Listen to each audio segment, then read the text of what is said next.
नमस्कार, आदाब, सलाम। मैं हूं सुल्तान अली। आप देख रहे हैं मेरा YouTube channel crime judgement of India. आज मैं आपको एक बलात्कार के केस के बारे में बताने वाला हूं। एक केस रजिस्टर हुई थी माननीय न्यायाधीश साहब जिला व सत्र न्यायालय ठाणे, इनके कोर्ट में दाखिल special case POCSO case number 40 साल था 2013।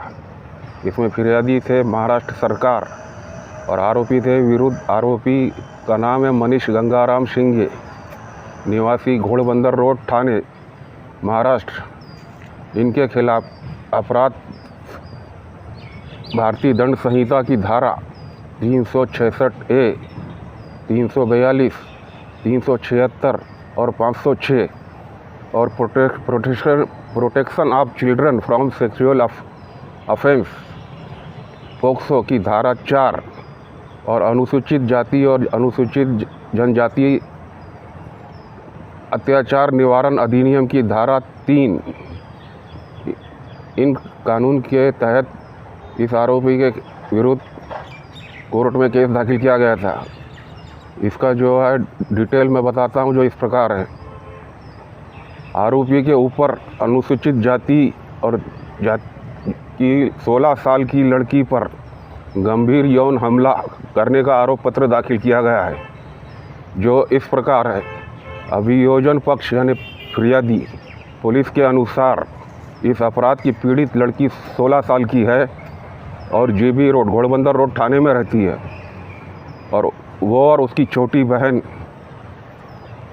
9वीं कक्षा में पढ़ती है।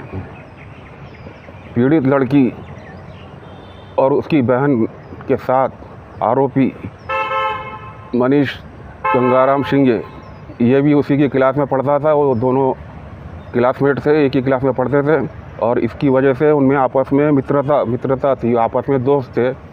और आरोपी और पीड़ित लड़की आपस में मोबाइल फ़ोन से बात किया करते थे, और इस वजह से पीड़ित लड़की और आरोपी में लव अफेयर था। और इस बात से लड़की के पेरेंट्स परेशान थे और इसके विरुद्ध थे। इस कारण आरोपी पीड़ित लड़की के घर पर जाकर लड़की के पेरेंट्स को और लड़की को परेशान किया करता था। पीड़ित लड़की को परेशान किया करता था और तकलीफ़ दिया करता था, त्रास दिया करता था। इस कारण पीड़ित लड़की के पेरेंट्स ने उसका स्कूल जाना और उसकी बहन का स्कूल जाना बंद कर दिया। फिर आरोपी उनके घर पे आकर उनको तकलीफ़ देने लगा, त्रास देने लगा। इस कारण उनके पेरेंट ने पीड़ित लड़की और उसकी बहन को उनके दादाजी के घर, जो कहीं अलग दूर था, वहाँ पर सोने के लिए भेज दिया करते थे। अभियोजन पक्ष फिरियादी के अनुसार दिनांक 29/3/2013 को शाम 5:30 बजे के दरमियान पीड़ित लड़की और उसकी छोटी बहन अपने दादाजी के घर से वापस अपने घर लौट रहे थे, तो आरोपी ने उनको रास्ते में रोक लिया और उनके आने जाने में बाधा पहुंचाई और पीड़ित लड़की का मोबाइल छीन लिया। आरोपी के साथ उसका दोस्त, जिसका नाम धीरज नामदेव पोलेकर था, उसने और आरोपी ने मिलकर ज़बरदस्ती पीड़ित लड़की को मोटरसाइकिल पर बिठा लिया, बैठने पर मजबूर कर दिया, और उसके बाद उसको एक सुनसान जगह पर ले गए। वहाँ पर धीरज नामदेव पोलेकर, जो लोग आरोपी का मित्र था, वो वहाँ से चला गया। उसके बाद वहाँ पर एक अनजान व्यक्ति आया, उसको भी आरोपी ने हड़का कर धमका कर वहाँ से भगा दिया, और उसके बाद एक नज़दीक में वही कहीं एक रूम था, वहाँ पर जाकर ले गया और दरवाज़ा अंदर से बंद कर दिया। वहाँ पर आरोपी ने पीड़ित लड़की को अपने कपड़े उतारने को कहा, और उसके बाद आरोपी ने अपने मोबाइल से उसके फ़ोटोग्राफ लिए। उसके बाद आरोपी ने अपने भी कपड़े उतार दिए और पीड़ित लड़की के साथ ज़बरदस्ती संभोग किया, बलात्कार किया। उसके बाद आरोपी ने पीड़ित लड़की को बताया कि उसके अन्य लड़की के साथ भी अफेयर है। आरोपी ने पीड़ित लड़की का मोबाइल छीन लिया और उसको लौटाने से भी मना कर दिया। लड़की जब मांग रही थी मेरा मोबाइल दे दो, तो उसने मोबाइल भी वापस नहीं दिया। और इस घटना के बारे में अपने घर में या किसी अन्य को या पुलिस को किसी को भी ना बताने के लिए धमकी दी। उसके बाद वहाँ से वो एक ऑटो रिक्शा में बैठकर चला गया। फिर आरोपी के मित्र धीरज नामदेव पोलेकर ने पीड़ित लड़की को ले जाकर मोटरसाइकिल में बिठाकर उसके घर पर ले आकर छोड़ दिया। इस घटना के बारे में पीड़ित लड़की ने अपने पेरेंट्स को बताया और उसके बाद पीड़ित लड़की के पेरेंट्स और वो लड़की कासारवाड़ी पुलिस स्टेशन ठाणे जिला महाराष्ट्र यहाँ पर जाकर अपनी शिकायत दर्ज कराई।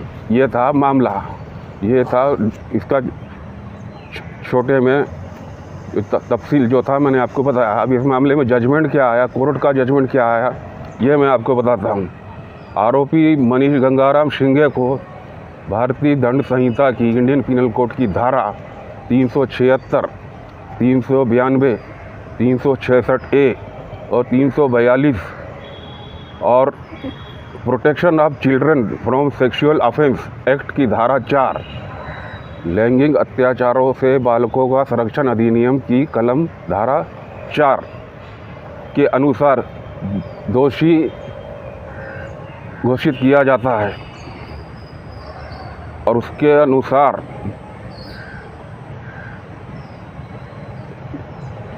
25,000 रुपये का जुर्माना लगाया जाता है और 7 साल के कठोर कारावास की सज़ा दी जाती है। जुर्माना न देने पर 6 महीने की अधिक कारावास जेल होगी। भारतीय दंड संहिता इंडियन पिनल कोड की धारा 392 के अनुसार आरोपी को 3 साल का कठोर कारावास जेल और 3,000 रुपये जुर्माना की सज़ा दी जाती है। जुर्माना न देने पर 3 महीने की अधिक जेल की सज़ा होगी। भारतीय दंड संहिता की धारा 366A के अनुसार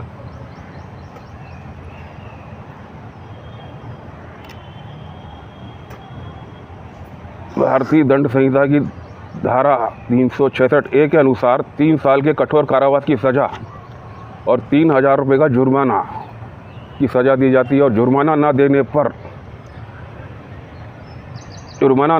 3 महीने की अधिक जेल होगी। भारतीय दंड संहिता की धारा 342 के अनुसार आरोपी को 3 महीने का कठोर कारावास की सज़ा और 1,000 रुपये की जुर्माने की सज़ा दी जाती है। जुर्माना न देने पर 1 महीने की अधिक जेल होगी। आरोपी जेल में है, जब से ये केस दाखिल हुआ जब से आरोपी जेल में है और जितने दिनों वो जेल में रहा है उतने दिनों की सज़ा, ये जो सज़ा दी गई है उसमें से कम कर दी जाए। अपील पीरियड ख़त्म होने के बाद इसके बाद जो मुद्दे माल बरामद किया गया है उसे नष्ट कर दिया जाए। मुद्दे माल में जो मोटरसाइकिल है उसको उसके मालिक को दे दिया जाए और अन्य पीड़ित लड़की को उसका नोकिया कंपनी का मोबाइल वापस लौटा दिया जाए और अन्य मोबाइल जो आरोपी से जब्त किया गया था उसको नीलामी से बेच दिया जाए और उससे जो पैसे आएंगे वो सरकार में जमा कर दिए जाए। और इस मामले में मुद्दे माल बेकार हो गए कपड़े, इनकी कोई ज़रूरत नहीं है, इसलिए इसको नष्ट कर दिया जाए। आरोपी को इस जजमेंट की कॉपी फ्री में दे दी गई है। ये है जजमेंट, उसकी दिनांक है 19 जून 1919। इसमें सिग्नेचर है माननीय न्यायाधीश साहब PP यादव साहब, जिला जज क्रमांक 6 और अतिरिक्त सेशन जज ठाणे। यह था जजमेंट इस मामले में। अब हम देखेंगे कि इसमें जो जिस कानून के तहत सज़ा सुनाई गई है, फैसला सुनाया गया है, उसमें क्या क्या प्रावधान है। लैंगिक अपराधों से बालकों का संरक्षण अधिनियम यानी पोक्सो की धारा 4 के अनुसार जो व्यक्ति ये अपराध करेगा उसमें किसी भी प्रकार का कारावास जेल जो 7 साल से कम नहीं होगा। यानी इस मामले में सज़ा देने में कम से कम 7 साल की सज़ा तो देना ज़रूरी है, इसके कम सज़ा मजिस्ट्रेट नहीं दे सकते। लेकिन जो बाद में उम्र कैद तक बढ़ाया जा सकता है और जुर्माने से भी दंडित किया जाएगा। भारतीय दंड संहिता की धारा 366A के अनुसार 18 साल की कम उम्र की नाबालिग लड़की को अपहरण करके संभोग करने के लिए, बलात्कार करने के लिए ले जाने के लिए या बहला फुसला कर ले जाने के लिए जो ऐसा कृति करेगा या इस काम को प्रवृत्त करेगा उसको 10 साल तक की जेल और जुर्माने की सज़ा दी जाएगी। भारतीय दंड संहिता की धारा इंडियन पिनल कोड की कलम 376 के अनुसार बलात्कार करने वाले को 7 साल से कम नहीं लेकिन 10 वर्ष या आजीवन कारावास तक की सज़ा होगी।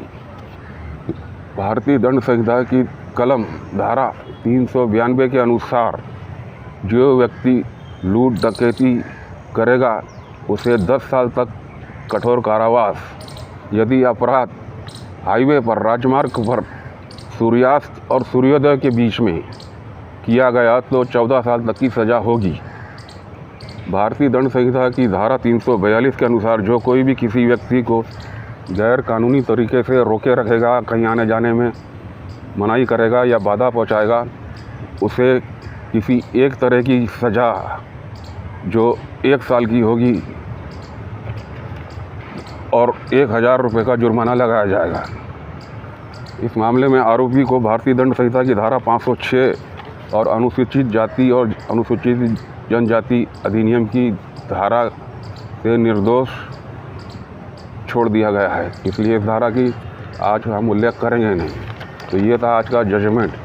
आशा है मेरा ये वीडियो आपको पसंद आया होगा। देखते रहिए मेरा YouTube channel crime judgement of India.